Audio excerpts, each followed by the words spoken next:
Hey everybody, what's up? Startup Survival here, and today I'm going to talk to you about the Spyderco Wave Endura. This is a knife I just picked up about 10 days ago, and I've carried it pretty often, not every day, but often enough to have some first impressions about it. First, let me tell you, I've never owned a Wave knife before, but I do love Spyderco, especially the Delicas and the Enduras. They're some of my favorite knives for sure. And Spyderco, I just think is a company where design matters and where they actually take feedback from the customers very seriously. And high value, beautiful ergonomic designs. I think ergonomics is one of those key things at Spyderco. Their knives just seem so intuitive. Like they came up with the pocket clip, they came up with the spider hole, you know, and it's just a pleasure really to carry and use Spyderco knives. Enough said. So how did I get this knife? That's the question. It was actually off a Craigslist sale. I do find myself periodically looking for knives, and prices have gone totally whack this year, honestly. You know, I bought these Delicas for probably 65 bucks or something like that a few years, like 2 years ago, 3 years ago, whatever.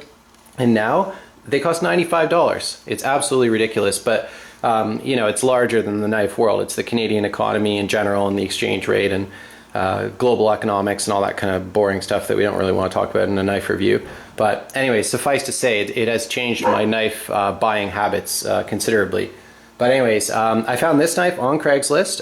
It was a guy in Victoria. I live in Vancouver, BC, Canada, and Victoria is of course the capital of BC, but it's actually located on an island. You know, if you guys don't know that, look it up. BC is a really cool place.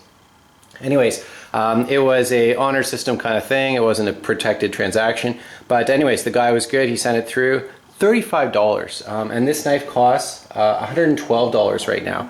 So that's probably 20–30% of buying it new, including taxes. Great deal. The guy told me that it needed to be resharpened, and I have resharpened it. It's definitely sharper than I got it. Not perfect. It is a thick blade stock. I'll get into the details shortly, but you know, saber grind, thicker blade stock, it's not going to be the sharpest knife that you own for sure, especially if you're used to FFGs and that sort of thing. Anyways, I've had it for, you know, the better part of 2 weeks, and I just thought I would make a quick vid here and tell you some of my initial impressions about it. Because not everybody's owned a Wave knife before. Maybe it's something that you guys wonder about. It's definitely worth a try. I mean, if you're interested in that kind of thing. So let's talk about that first, the Wave. You know, for anyone who doesn't know what a Wave knife is, it's a feature that was made by, I think his name's Emerson.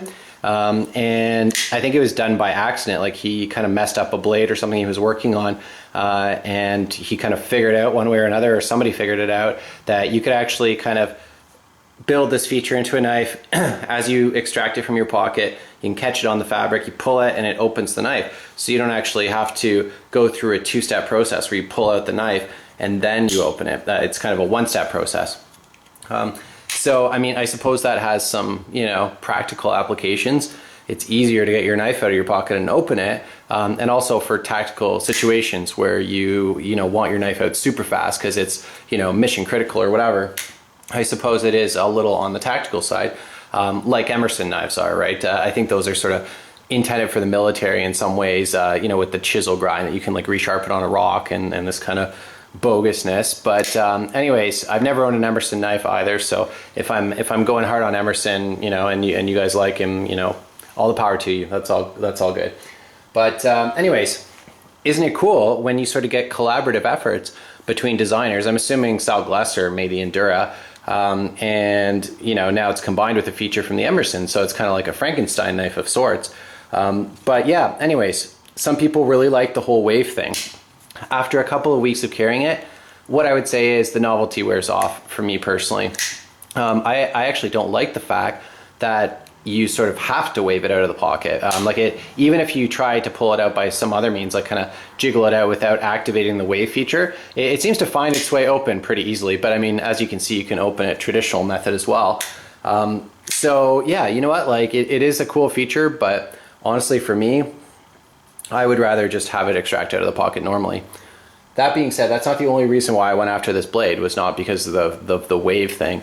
I did want to try that. It is cool. I mean, maybe you guys would really like it. Who knows?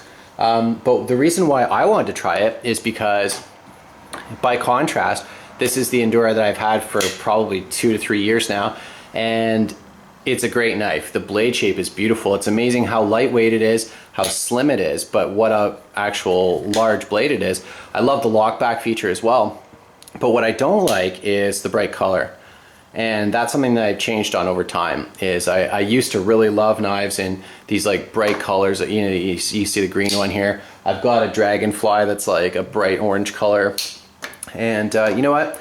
There's a time and a place for bright knives. I think like out in the wilderness, for example, perfectly acceptable, because if you drop that knife on the ground, it's going to actually help you find it. But in the city, what it does, if you clip this to your pocket and you got this sticking out, it screams knife. I mean, like, for anybody who knows what to look for, absolutely. But even people who don't know what to look for, if they see like a bright orange or a bright blue color sticking out of your pocket, you know, it's definitely gonna pique their interest, right? So anyways, I do love the Endura. I love the Delicas, but I find that Monday to Friday, because I work in an office environment, I don't carry them because, again, they scream knife, right? Instead, I'll go for something like the Osborne.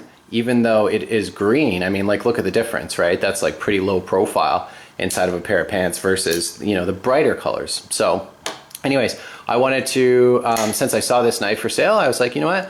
I've been wanting to try either a Delica or Endura in like a black handle, or at least a dark handle. So yeah, it seemed like a good opportunity. And I gotta say, that aspect of it, I absolutely love. I think the color on this is really cool. And I'm not sure it's going to show up super well on camera. I'll do my best to kind of represent it for you. And it's not black. That's the thing. I'll hold up the black clip there so you can kind of distinguish. I would call it like a dark grayish blue kind of thing. You know, I think colors like this, you know, a high percentage of men are actually colorblind. I think like 8% or 13% of men or something like that are colorblind. And I'm definitely not, but it's one of those things where it's like you kind of look at it and you're not really sure what color it is. But I think it's dark gray. I'm going to go with that. So I do love the handle color. In terms of weight and size and all that kind of good stuff, it's pretty much identical, I believe, to the FFG. I didn't look up the specs right before this video, but I think it's around like 3.6 ounces, I want to say. And actually, this blade, you know, the handle, of course, is the exact same as is the clip and the lock. The only difference is the blade shape. So let's just stay on that for 1 second. You can see, I'll hold it up a bit closer so you can really see. But this blade is quite a bit narrower than the FFG one, right? You know, it's kind of hard to line them up there, but you can see it's missing a bit of steel there at the top where the wave feature is cut out of, right? And also, it is a thicker blade, not significantly, but you can really see it on the tip there, like very considerably thicker on the tip. But anyways, as it turns out, even though this blade is narrower and thicker, it more or less weighs the same as this blade. So yeah, there you go, 3.6 ounces or thereabouts. So what I do like about this blade, though, I will say, is I find it almost like a hybrid of the Osborne and the FFG Endura. Stick with me on this one, okay? So, I mean, you got the whole, of course, of the Spyderco, but check this out. As you line these blades up, they pretty much are like the exact same profile. You know, the tip is different, of course, because it's, you know, reverse tanto versus, I don't know what you call this, maybe a drop point or spear point probably. But anyways, look at that. They're like perfectly similar, except for the spider hole sticking out the top and the wave feature. And you know what? I think that's one of the strengths of the Osborne, is that long, narrow blade. I love it. Same thing, it's got, I think this might be hollow ground, I'm not really sure, honestly. It's either saber or hollow, whatever, but it's not the best slicer in the world either. But for carrying, it's pretty awesome, and it's so fast and everything like that. There's a lot of good things about the Osborne, but out of the box, it's not a great slicer because of that thick blade and because of the grind on it. So I do like the narrowness of the blade, but what I do find is FFG slices better, absolutely, every day of the week. So, you know, is this a great knife? Some people would absolutely love this knife. I am going to, you know, reserve judgment to some extent until I've carried this longer. But so far, I gotta say, I'm happy I bought it, especially for the price. I think this would be a good knife to carry for weekends, for going to the woods kind of thing. But, you know, EDC, I'm not sure I need the wave feature, honestly. I could actually swap out the handles. I've heard that these knives are quite a pain in the ass to put together and take apart. Never tried it on an Endura or Delica because of all the nested liners and all that kind of stuff. I could imagine it would get messy. But that would be kind of a cool mod too, to change this out and make the Wave with the blue handle and then FFG with the gray handle, and that would kind of get the best of both worlds. But who knows, maybe down the road. Anyways, I guess those are my initial thoughts on the blade. I think it's pretty cool for sure. I think that the price difference, you know, I guess it's only $10 because I checked the regular Enduras. They're $99 in Canada right now. Yes, be thankful, Americans. Economies of scale are your friends, and your dollar's strong right now, so enjoy it. But anyways, this one's only 10 bucks more. It's $109, so, or no, 112, sorry. So not a dramatic difference in price. And I think that the difference in the price is due to the Wave feature. I heard somewhere that there's royalties that have to be paid. And actually on the side of the blade here, it does say Emerson. I don't know if you guys can see that or not. Yeah, Emerson patent, you know, 5878 500. Love knives made in Japan by Spyderco. Overall, great knife, I think. It's going to take a bit of getting used to, I think, over time, but there's so many things that I really do like about it. The Wave I don't need, like I said, but it's kind of a cool thing to play around with if you're into that. So yeah, that's it. Thanks for watching. Cheers.